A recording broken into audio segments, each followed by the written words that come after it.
당신의 아침을 책임지는 직격 인터뷰. 여러분은 지금 KBS 1라디오 최경영의 최강시사와 함께하고 계십니다.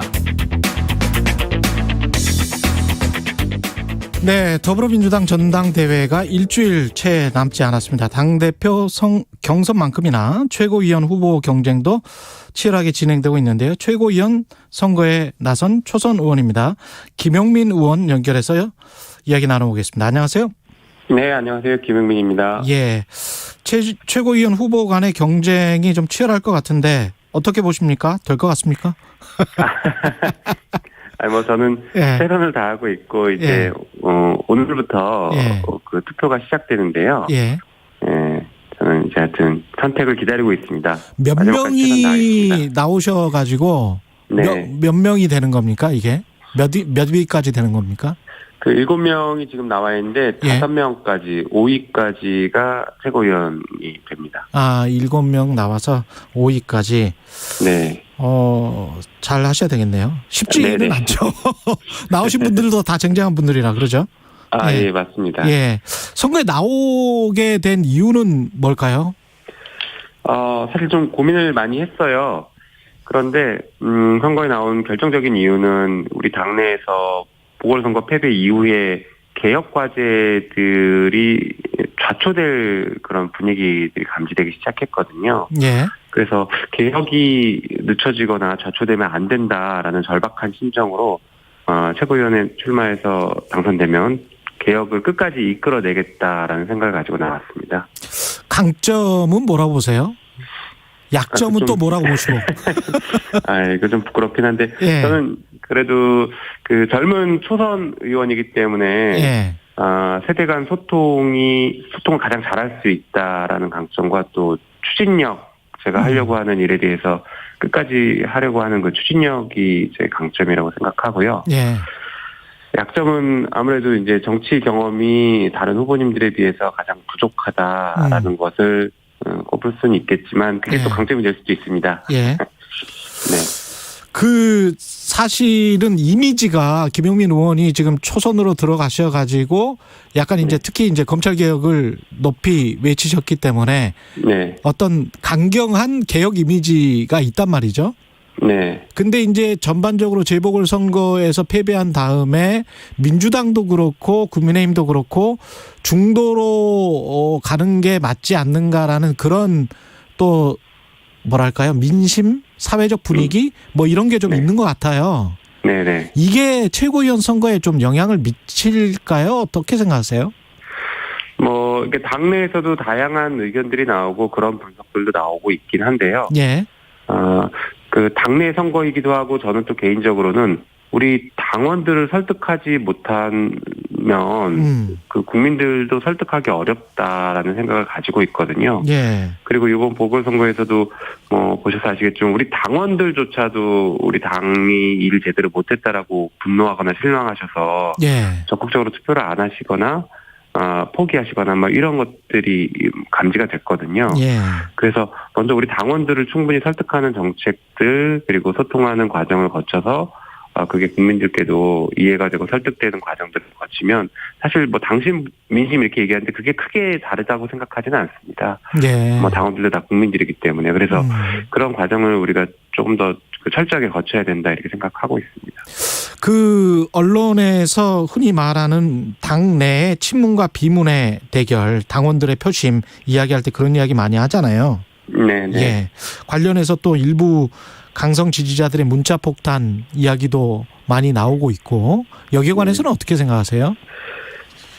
저는 지금 우리 당의 당원들께서 우리 당이 개혁을 여전히 계속 추진해야 된다라고 생각하시는지 아니면 개혁을 조금 멈추고 다른 과제들을 더 집중해야 된다고 생각하시는지를 이번 선거를 통해서 좀 어느 정도 확인할 수 있지 않을까 생각합니다. 예.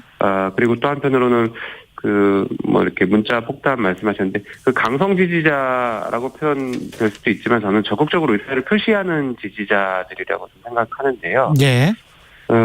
당연히 민주주의 사회에서는 그런 적극적인 의사 표시는 권장되어야 된다고 생각합니다. 오히려 권장돼야 된다. 예. 네, 맞습니다. 특히나 국회의원 같은 경우에는 그런 그 국민의 목소리 그리고 당원의 목소리를 계속 청취해야죠. 청취할 수 있는 소통 통로가 없고 그 통로들이 끊겨 있기 때문에 예. 선택할 수 있는 게 문자들인데 문자를 넘어서서 소통의 폭을 넓히게 되면은 의사 표시를 할 수 있는 방법들이 달라져서 다양해질 수 있어서 좀 달라질 수도 있다 생각하고요. 또 한편으로는 예전에 김대중 대통령께서도 그 얘기하셨습니다. 하다못해 담벼락에 대고 욕이라도 하라고 했거든요.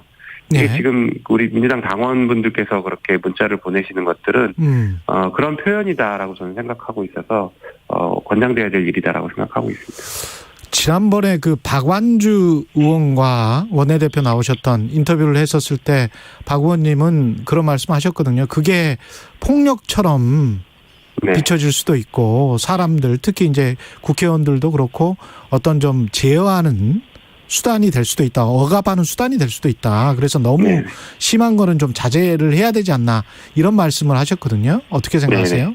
예.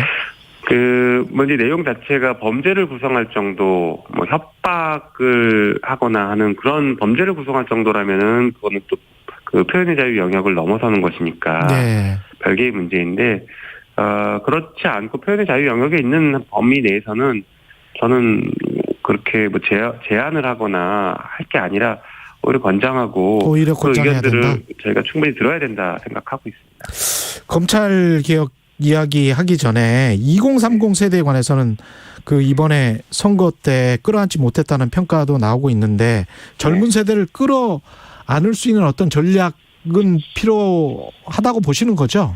당연히 필요하다고 보고 있습니다. 예, 어떻게 해야 저는 될까요? 사실 이번 선거에서 굉장히 큰 의미를 갖는 게 2030의 투표라고 보거든요. 예. 그들이 투표했고 그게 분노한 투표이긴 했는데 그 투표했기 때문에 민주당을 움직이기 시작했습니다.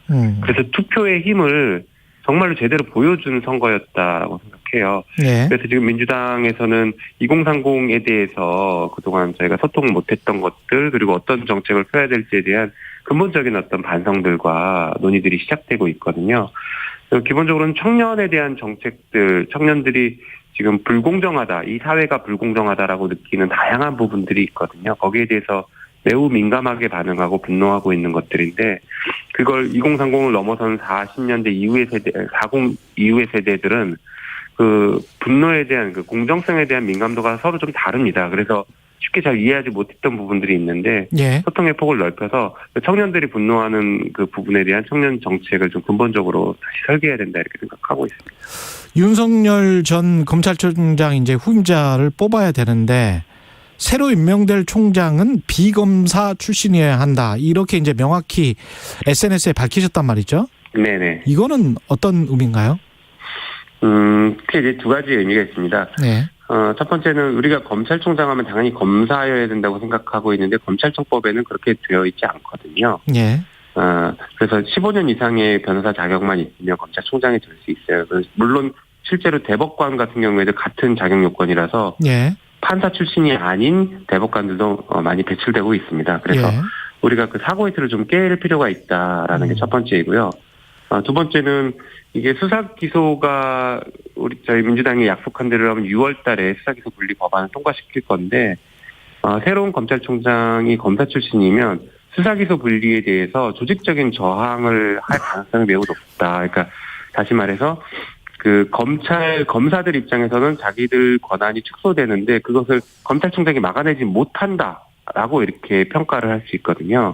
그러다 보니까 검사 출신 입장에서는 그 후배 검사들의 그런 강력한 요구에 대해서 답을 하지 않을 수가 없고 그 검찰 조직의 역사에서 보면은 검찰을 그 축소시킨 그 죄인처럼 비춰질 가능성이 높기 때문에 그런 부담을 지어줄 필요가 없다라는 생각에서 검사 출신이 아닌 분이 가서 검찰 개혁에 대해서도 분명한 목소리를 낼 수 있고 한편으로는 검사들을 설득하고 대화의 폭을 좀 넓힐 수 있는 이런 분이 총장이 되어야 된다 이렇게 생각하는 것입니다. 지금 김용민 의원이 말씀하시는 검찰 개혁이라는 거는 그 방향이 이제 검찰의 과도한 어떤 권력의 해체, 수사권, 기소권 분리 이거를 말씀하시는 거잖아요, 그죠? 네네 맞습니다. 수사 기소가 이제 주요 선진국들처럼 명확하게 분리돼서 검찰은 기소만 하는 기관으로 남아야 됩니다.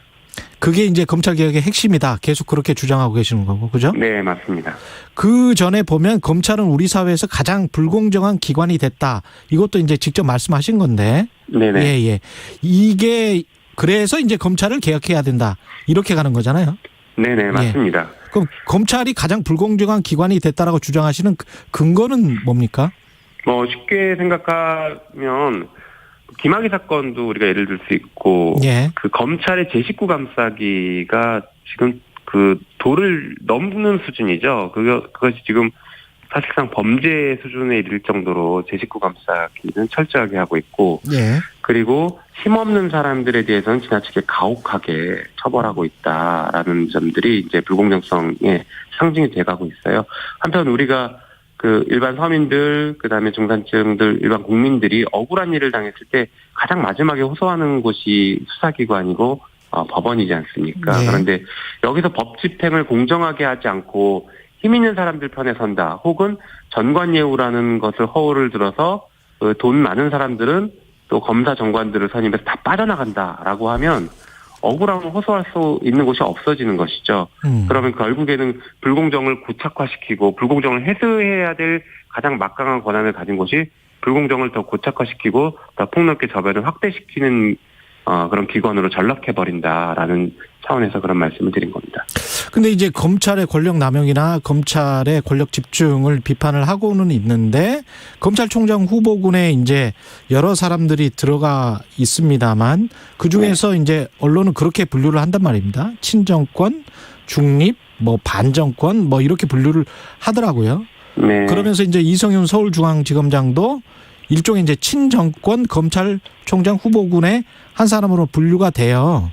그렇게 되면서 검찰의 독립성도 이제 중요한 거는 사실이거든요. 맞지 않습니까? 그런데 네네. 이제 이성윤 서울중앙지검장 같은 분이 검찰총장이 되면 검찰의 독립과 개혁과 공정성을 오히려 해치는 쪽으로 가는 게 아니냐, 이런 우려도 있단 말이죠. 네. 어떻게 생각하세요?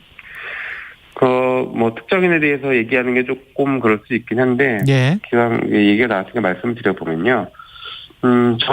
저도 개인적으로는 이성윤 지검장이 검찰개혁에 그동안 얼마나 적극적이었는지에 대해서는 사실 확인이 잘 안 됐다라고 보고 있습니다. 예. 그래서 뭐 이분이 마지막 이제 문재인 정권의 마지막 검찰총장으로서 검찰개혁을 완수할 수 있는 적임자다라는 거에 대해서는 선뜻 동의가 잘 안 되는 상황이긴 하거든요. 예. 근데 한편으로는 지금 논란이 되고 있는 부분은 수사를 받고 있다. 이런 사람을 검찰총장을 임명해야 되느냐, 이런 그렇죠. 부분도 중요한 논란 대상인데, 예. 저는 그 부분은 좀 우리가 명확하게 짚고 넘어가야 된다고 생각합니다. 이 지금 수사와 관련된 것은 그 예전에 조국 장관 때도 마찬가지인데, 검찰이 대통령의 인사권을 행사하려고 할 때 그 인사권에 앞서서 인사 대상자로 분류된 사람들에 대해서 수사를 통해서 인사권을 행사 못하게 막고 있는 행위거든요. 이거는 검찰의 정치행위입니다.